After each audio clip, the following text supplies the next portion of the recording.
ទំពាងជ្រក់ទំពាងហ្នឹងហើយពុកម៉ែបងប្អូនគេថាឃើញតាពួរក៏ទំនងដែរហ្នឹងហើយគឺថាយើងជាឃើញទំពាងយើងខែហ្នឹងវាដោះច្រើនពេកអញ្ចឹងគិតថាមិនដឹងធ្វើអីហ្នឹងហើយវាសម្បូរភ្លៀងទៅច្រើនក៏ថាយើងយកមកចិត្ត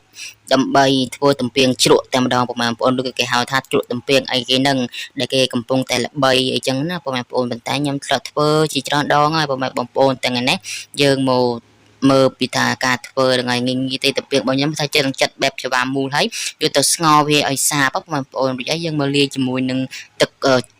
នេះវាបងប្អូនទឹកគេហៅទឹកជ្រលក់ឬក៏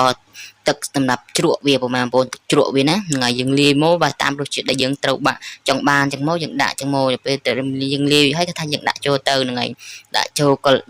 កែវឬក៏គីឡូដូចខ្ញុំចឹងក៏បានដែរបងប្អូនដូចហើយយើងដាក់ខ្លះសេទុកទៅញ៉ាំដាក់មានទូទៅជីអីដាក់ញ៉ាំបានរាប់ខែបងប្អូនដល់កន្លះខែមួយខែឯណោះ